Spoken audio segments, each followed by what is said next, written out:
नमस्कार, सहज रेसिपी मराठीमध्ये आपलं स्वागत आहे। आज आपण थोडासा वेगळा पदार्थ तयार करणार आहोत, परंतु चवीला मात्र खूप रुचकर लागणार आहे आणि दिसायला सुद्धा सुंदर दिसतो। चला तर मग रेसिपीला सुरुवात करूया। तर सुरुवातीला काय करायचे, जाड तळाची कढई घ्यायची, त्यामध्ये 2 ते 2.5 चमचे तेल घालायचं, अर्धा चमचा जिरं घालायचं। जिरं चांगलं फुललं की 2 मध्यम कांदे मिक्सरला बारीक करून घेतलेले आहेत। त्याची खूप जास्त मऊसूत पेस्ट करायची नाही, ज्याप्रमाणे चॉपरला कांदा होतो त्याप्रमाणे हा करून घ्यायचा। तर आता काय करायचंय, हा कांदा आपल्याला चांगला सोनेरी रंगावर खमंग वास येईपर्यंत परतवून घ्यायचा, करपवायचा बिलकुल नाही। तर यामध्ये आता 10-12 लसणाच्या पाकळ्या, अर्धा इंच आलं आणि 1 हिरवी मिरची असं वाटण तयार केलं। हे वाटण सुद्धा यामध्ये परतून घेऊया, अगदी खमंग होईपर्यंत हे परतायचं। आता 2 टोमॅटो मिक्सरला फिरवून घेतलेत, म्हणजे त्याची चांगली पेस्ट तयार करून घेतली। ही पेस्ट यामध्ये घालायची। ही पेस्ट सुद्धा या मसाल्यांसोबत चांगली एकजीव होईपर्यंत परतवायची। या टमाट्याचं कच्चेपण दूर होईपर्यंत हा मसाला व्यवस्थित परतवायचा। आता हा मसाला तयार झालेला आहे, यामध्ये आपण सुके मसाले घालूया। तर सुक्या मसाल्यामध्ये 1 पाव चमचा हळद घालूया, 1 चमचाभर लाल मिरची पावडर कमी जास्त चवीप्रमाणे करू शकता। आणि आता या ठिकाणी धन्याची पूड घालायची 1 चमचाभर आणि गरम मसाला अर्धा चमचा, एवढेच मसाले यात घालायचे। आता याला व्यवस्थित मिक्स करून घ्यायचं। खूप सुकं वाटत असेल तर यातमध्ये थोडंसं पाणी घालायचं आणि पुन्हा 1 मिनिटभर हा मसाला परतून घेऊया। मसाला चांगला शिजला की यामध्ये चवीपुरतं मीठ घालायचं आणि आता आवश्यकतेप्रमाणे अजून थोडंसं गरम पाणी घालायचे। तुम्हाला ग्रेव्ही कितपत पातळ पाहिजे यावर हे पाण्याचं प्रमाण ठरवायचं। आता ह्या पाण्याला चांगली उकळी आली, गॅस एकदम कमी करायचा आहे आता आणि याच्यावर झाकून 1 मिनिटभर ठेवूया, तोपर्यंत आपण इतर तयारी करूया। तर आता काय करायचे, बेसन घेतले वाटीभर, एका मोठ्या वाटीमध्ये त्यात पाव चमचा हळद घातली, थोडंसं लाल मिरची पूड घालायची आणि धन्याची पूड सुद्धा थोडीशी घालायची, अगदी चिमूटभर हिंग यामध्ये घालूया आणि आता खायचा सोडा घालायचा आहे।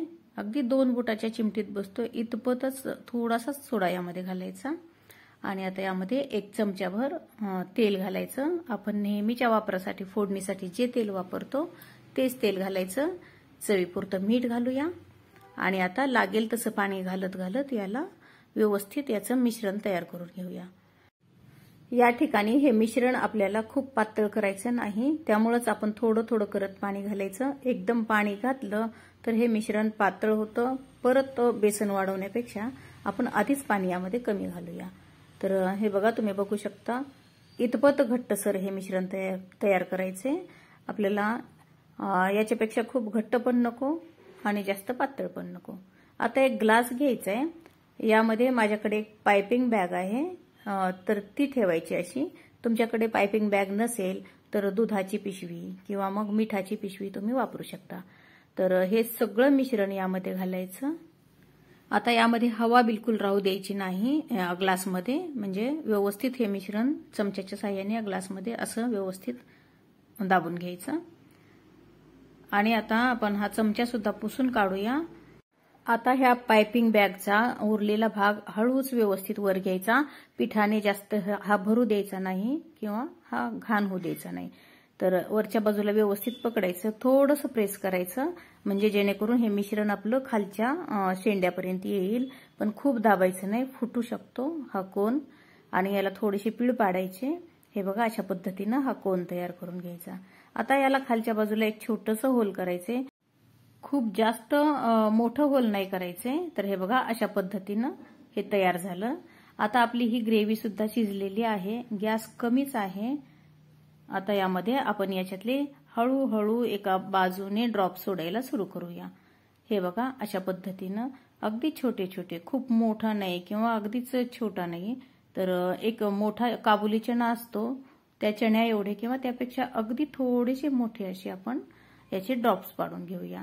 खूप वेगळी पद्धत आहे ही आणि दिसायला तर खूप छान दिसते। हे चवीला सुद्धा अप्रतिम अशी ही रेसिपी तयार होणार आहे।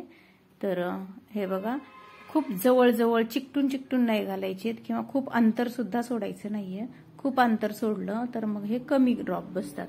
तर हे ड्रॉप पूर्ण घालून झालेले आहेत. आता हे मिश्रण आपलं बऱ्यापैकी उरलेलं आहे. आता याला काय करायचं, एक अशी चाळणी घ्यायची आणि हे बघा ह्या पद्धतीनं अशी आणि यावर ठेवायची. आता या चाळणीला हे मिश्रण खालचं चिटकलेलं नाही किंवा ड्रॉप सुद्धा चिटकलेलं नाही, थोडंसं अंतर राहिलेलं आहे, असाच जुगाड करायचा. आता या चाळणीला सुद्धा तेल लावून घ्यायचं आणि आता या चाळणीवर आपण हे असे ड्रॉप घालायला सुरू करूया. तर हे ड्रॉप घालताना तुम्हाला सांगू का खूप छान वाटतंय बरं का. थोडंसं वेगळं काहीतरी करायला आपल्याला आनंद होतो आणि ही वेगळी थोडीशी पद्धत आहे. तर हे असे जवळजवळ एकसारखे येतील अशा प्रकारे आपण हे ड्रॉप्स यामध्ये घालून घेऊया. तर हे बघा हे सुद्धा आपलं पूर्ण झालेलं आहे. आता याच्यावरती झाकण ठेवायचं आणि एक 5 ते 6 मिनिट मंद गॅसवरती याला शिजत ठेवायचं. यामध्ये ग्रेव्हीमध्ये पुरेसं पाणी असावं याकडे लक्ष द्यायचं, नाहीतर आपण ड्रॉप्स वगैरे व्यवस्थित घालू आणि खालची ग्रेव्ही चिकटून करपू शकते. त्यामुळे थोडंसं पाणी यामध्ये थोडंसं जास्तीच पाहिजे. तर हे बघा 5 ते 6 मिनिट झालेले आहेत. हा ड्रॉप शिजलेला आहे. हे बघा बिलकुल हे हाताला चिटकत नाहीये, परंतु चटका बसतोय म्हणून मी चाकूच्या साह्याने याला तुम्हाला काढून दाखवते. तर हे बघा बिलकुल हाताला चिटकत नाही किंवा तो मोडत सुद्धा नाही ड्रॉप. तर हे तयार झालेलं आहे. हे काढून घेऊया आणि खालचे ड्रॉप सुद्धा बघा तुम्ही खूप छान शिजलेले आहेत. असं वाटते हे काबुली चणेच आहेत. आता आपण याला मिक्स करूया. तर अलगद हळूच एका उलटणीच्या साह्याने आपण हे बघा हे मिक्स करू. बिलकुल हे मोडत नाहीत किंवा यामध्ये विरघळलेले नाहीयेत, तुम्ही बघू शकता. फक्त यामध्ये ग्रेव्ही फक्त कमी झालेली दिसते. तर अशा वेळेला काय करायचं, पाणी गरम करून घालूया. एक अर्धा कप पाणी गरम करून या ठिकाणी मी घालतेय. तर हे बघा आता याला सुद्धा उकळी आली की आपण उरलेले या चाळणीतले हे ड्रॉप्स यामध्ये घालूया. तर हे बघा उलटण्याच्या साह्याने हे असे पटकन सुटतात, चाळणीला बिलकुल चिटकलेले नाहीयेत. तर हे सुद्धा यामध्ये घालायचे, व्यवस्थित मिक्स करूया. रबराप्रमाणे हे चांगले झालेले आहेत, हे अजिबात विरघळणार नाहीयेत. आता हे मिक्स झालं की यावर झाकण ठेवू. मीठ वगैरे आपण अगोदरच घातलेलं आहे चवीपुरतं.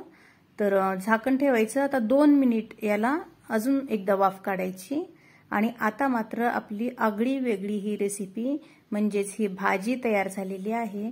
ही तुम्ही भातासोबत, पोळीसोबत किंवा भाकरीसोबत खाऊ शकता. कोणी पाहुणे जर आले आणि अशा पद्धतीची आपण भाजी तयार केली तर ती ओळखू सुद्धा येणार नाही त्यांना. आपण सांगितल्याशिवाय हे बिलकुल अंदाज लावू शकणार नाहीयेत की हे आहे काय. तर अशा पद्धतीची आगळी वेगळी रेसिपी तुम्ही नक्की एकदा करून बघा. आणि रेसिपी आवडली तर व्हिडिओला लाईक करा, शेअर करा आणि आपल्या सहज रेसिपी मराठी या चॅनलला सबस्क्राईब मात्र नक्की करा. आता गॅस बंद करायचा आहे. यावर भरपूर सारी कोथिंबीर घालायची जेणेकरून ही आपली डिश चांगली दिसली पाहिजे. तर ही दिसली पण चांगली आणि चवीला सुद्धा खूप छान झालेली आहे. नंतर भेटूया अशाच एखाद्या छानशा रेसिपी सोबत. धन्यवाद.